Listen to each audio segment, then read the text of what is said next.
నమస్తే.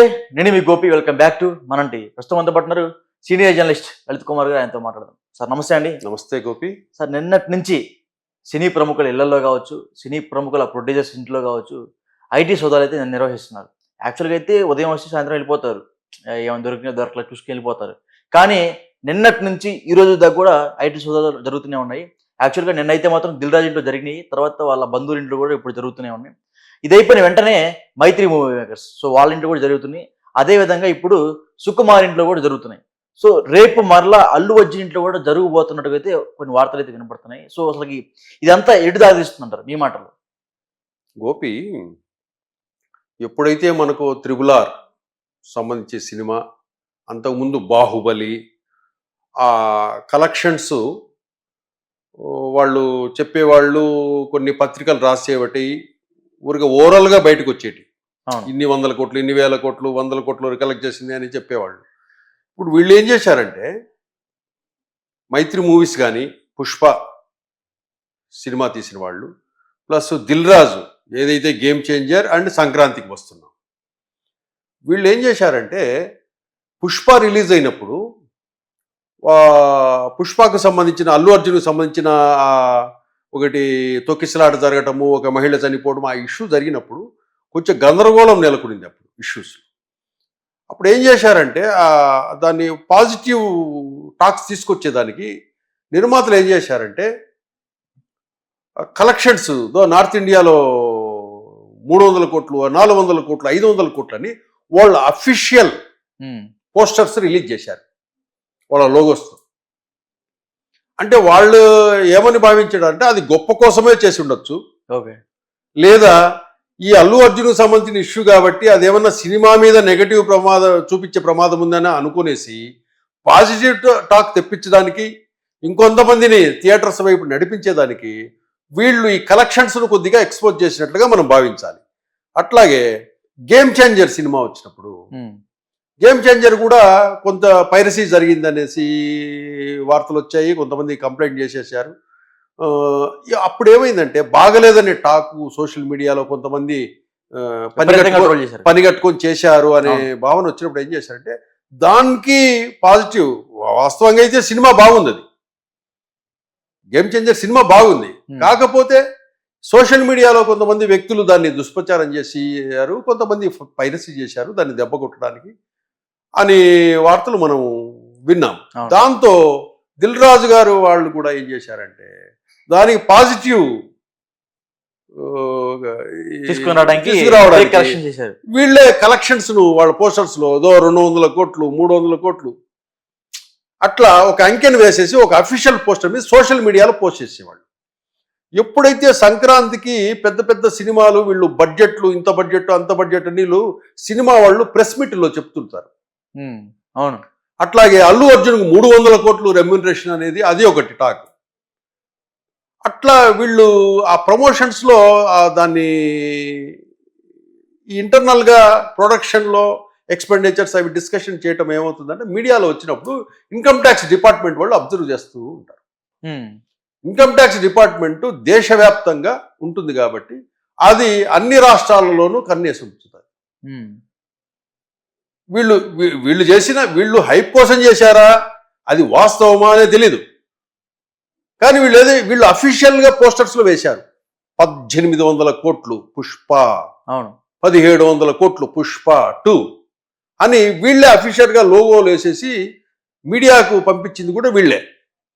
ఇవన్నీ income tax department చూస్తూ ఏం చేస్తాయంటే వీళ్ళు ఎన్ని చోట్ల రిలీజ్ చేశారు, ఎన్ని ప్లేసెస్లో రిలీజ్ చేశారు అని దాని మీద ఒక కన్నేసి ఉంచుతుంది.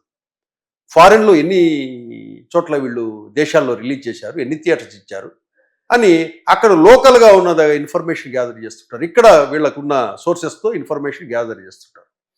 గ్యాదర్ చేసుకున్న తర్వాత ఈ సినిమా టాక్ ఇవంతా కొద్దిగా ఇది సద్దు మరిగిన తర్వాత ఇమ్మీడియట్గా వచ్చేసి వాళ్ళు సుమారుగా 50 టీంలో 30 టీంలు అనుకుంటారు, వాళ్ళు ఆ టీమ్స్గా స్ప్రెడ్ అయ్యారంటే, అంత నెట్వర్క్ అన్ని ప్లేసెస్కి వెళ్ళారంటే వీళ్ళు సినిమా రిలీజ్ కాకముందే నుంచి ఇన్ఫర్మేషన్ గ్యాదర్ చేశారు ఇన్కమ్ ట్యాక్స్. అవును, సినిమా రిలీజ్ కాకముందే వీళ్ళ దగ్గర ఉన్న ఇన్ఫర్మేషను, వీళ్ళ బడ్జెట్లు, కథా వ్యవహారము, వీళ్ళ పబ్లిసిటీ ఇవన్నీ చూసిన తర్వాత అప్పటి నుంచే కూడా వీళ్ళు నిఘా ఉంచి ఇన్కమ్ ట్యాక్స్ వాళ్ళు దిల్ రాజు ఇల్లు ఎక్కడ, వాళ్ళ మిస్సెస్ లాకర్లో ఏమున్నాయి, ఈ ట్రాన్సాక్షన్ ఎవరెవరికి జరిగింది, వీళ్ళంతా ఆ బ్యాంక్ స్టేట్మెంట్లు తెప్పించుంటారు. అవును. ఆ బ్యాంక్ స్టేట్మెంట్లో ఇన్కమ్ ట్యాక్స్ డిపార్ట్మెంట్లో ఎవరి నుంచి ఎవరికి ట్రాన్సాక్షన్ అవుతుంది అని అది చూస్తారు. వాళ్ళందరినీ వాళ్ళు ఎక్కడెక్కడ ఉంటారు అని చెప్పి ఐడెంటిఫై చేశారు. ఐడెంటిఫై చేసి ఏకకాలంలో ఇమ్మీడియట్గా అన్ని ప్లేసెస్లోకి అటాక్ చేశారు. ఇప్పుడైతే కొన్ని డాక్యుమెంట్స్, కీలకమైన డాక్యుమెంట్స్ జరిగినాయి. మనం కొంతమంది మనకు తెలియని వాళ్ళు కూడా ఇప్పుడు పిక్చర్లోకి వస్తున్నారు. మనకు తెలియని వాళ్ళు, మనకు తెలిసిన వాళ్ళు దిల్ రాజు, మైత్రి మూవీస్ అంటాము, లేదా మన మ్యాంగో మీడియాకి సంబంధించి వాళ్ళ హస్బెండ్ ఇట్లా వస్తాయి. దీనికి తెలియకుండా కొన్ని కొత్త వాళ్ళు కూడా బయటకు వస్తున్నారు. అంటే ఇక్కడ ఏంటంటే మనీ లాండరింగ్ జరిగిందనే విషయాన్ని కూడా వీళ్ళు కనుక్కుంటున్నారు. మనీ లాండరింగ్ జరిగింది అంటూనే ఇమ్మీడియట్గా ఈడీ ఎంటర్ అవుతుంది. ఎంటర్ అయిన తర్వాత ఎవరెవరికి ఎంత ఇచ్చారు, ఆన్లైన్ వైట్ ట్రాన్స్ఫర్ ఎంత అయింది, బ్లాక్ ఎంత అయింది, వాళ్ళ ఒక్కొక్కరు ఆ సినిమాలో నటించిన వాళ్ళకి రెమ్యునరేషన్స్ ఎంత ఇచ్చారు, ఎక్స్పెండిచర్స్ ఎంత అయినాయి, వాళ్ళ అకౌంట్లోకి ఎంతెంత ట్రాన్స్ఫర్ అయింది, అట్లా బ్లాక్లో ఇచ్చింటారు. ఎందుకంటే ఇప్పుడు సపోజ్ 300 కోట్లు అన్నారు కదా, 300 కోట్లు వైట్ ఇవ్వలేరు. అట్లాంటి కొన్ని ఈ లాజిక్స్ ఉన్నాయి. అంటే 300 కోట్లని ప్రచారం చేస్తే నీకు కనీసం వైట్ 100 కోట్లు ఇచ్చినా 200 కోట్లు బ్లాక్ ఇచ్చింటారు కదా అని అర్థం ఇన్కమ్ ట్యాక్స్ వాళ్ళ నాలెడ్జ్లో. ఓకే. అప్పుడు ఏం చేస్తారంటే ఇండ్ల మీద ఇచ్చేస్తారు, ఇండ్ల మీద, వాళ్ళు క్లోజెస్ట్ పర్సన్స్ మీద. ఇవంతా ఇన్కమ్ ట్యాక్స్ డిపార్ట్మెంట్ స్లోగా అన్ని అబ్జర్వ్ చేసేసింది సినిమా రిలీజ్ కంటే ముందే. ఎవరెవరి ఇండ్లు ఎక్కడెక్కడ ఉన్నాయి, ఎవరెవరికి ట్రాన్సాక్షన్స్ జరుగుతున్నాయి, ఎవరికి ఎవరు సన్నిహితులు, వాళ్ళ బ్యాంక్ అకౌంట్లు డీటెయిల్స్ అన్నీ కూడా ఇన్కమ్ ట్యాక్స్ డిపార్ట్మెంట్ దగ్గర ఊరికే రాలేదు. వాళ్ళు ఇప్పటికీ జరుగుతూ ఉన్నాయి. ఇప్పటికీ జరుగుతున్నాయి అంటే వాళ్ళ దగ్గర ఎంతో ఇన్ఫర్మేషన్ ఉంది కాబట్టి ఇప్పటి వరకు వాళ్ళు చేస్తుంటారు. దీంట్లో ఏదైనా మనీ లాండరింగ్ సంబంధించి ఏదైనా విషయాలు బయటపడితే మాత్రం ఇన్కమ్ ట్యాక్స్ డిపార్ట్మెంట్ ఇమ్మీడియట్గా ఈడీకి ఇన్ఫర్మేషన్ ఇస్తుంది. ఇమ్మీడియట్గా ఈడీ వాళ్ళు వచ్చేసి వాళ్ళు కూడా రంగంలో దిగేసి వాళ్ళు ఏదైనా కేసెస్ ఫైల్ చేసే అవకాశం ఉంది. కానీ ఇక్కడ మనకి ఏమనిపిస్తుంది అంటే వీళ్ళు వాస్తవంగా దిల్ రాజు వాళ్ళు, మైత్రి మూవీస్ వాళ్ళు ఈ బ్లాక్ అండ్ వైట్ ఏమైనా వ్యవహారం చేశారా, లేదా వీళ్ళ కలెక్షన్స్ రాకపోయినా గొప్ప కోసము ఫేక్ పోస్టర్లు తయారు చేసి ఫేస్ అంకెలు వేసేసి ఇరుక్కుపోయారా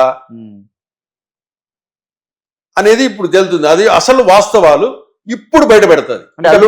అల్లు అర్జున్ కూడా ఇంటి మీద రేపు దాడి చేయబోతున్నా వెళ్ళొచ్చు. ఎందుకంటే ఆ సినిమాలో పార్ట్నర్ కదా. పార్ట్నర్ అంటే ఆ సినిమాలో హీరో, ఆ సినిమాలో హీరో అతను. అంటే కనుక అన్ని లాంగ్వేజెస్లో సినిమా తీసినప్పుడు అతనికి భారీ బడ్జెట్ 300 కోట్లు అని చెప్పి పబ్లిక్ అందరికి తెలిసింది. అది మార్కెట్లో ఉన్న ఇన్ఫర్మేషన్ అది.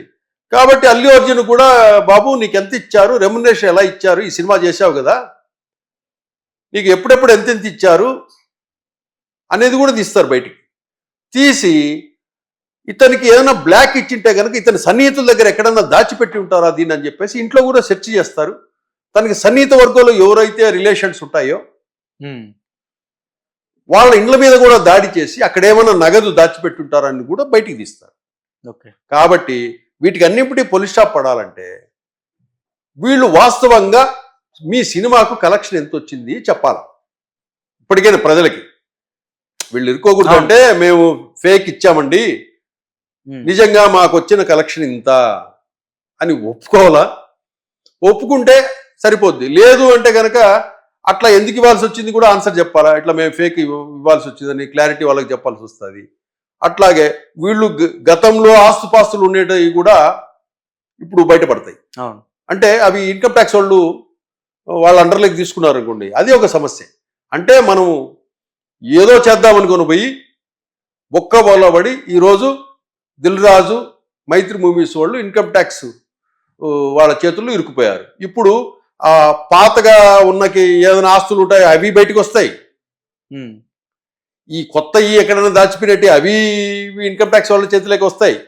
వాళ్ళన్నీ నోట్ చేసేసి సైన్ చేసేసి వెళ్ళిపోతారు. రేపు ఈడీ వచ్చిందనుకోండి, ఆ ప్రాపర్టీకి సంబంధించి ఏదైనా ఉంటే కనుక అటాచ్మెంట్ చేసేసి వెళ్ళిపోతాయి. ఆ కేసు తేలేంత వరకు ఆ ప్రాపర్టీ అమ్మడానికి లేదు. ఎట్లయినా కూడా ఇదొకటి తెలుగు సినిమా ఇండస్ట్రీకి ఒక గుణపాఠం లాంటిది. వీళ్ళు గొప్ప కోసము 100 కోట్లు 1000 కోట్లు అని ఇల్లు ప్రచారం చేసుకోవడము, ఆ హీరోకి ఇంత ఇస్తున్నాం ఈ హీరోతో ఇస్తున్నాం అని చెప్పి వీళ్ళే ప్రచారం చేసుకోవడంతో ఈ సమస్య అంతా వీళ్ళే నెత్తి మీదకి తెచ్చి వేసుకున్నారు ఓకే.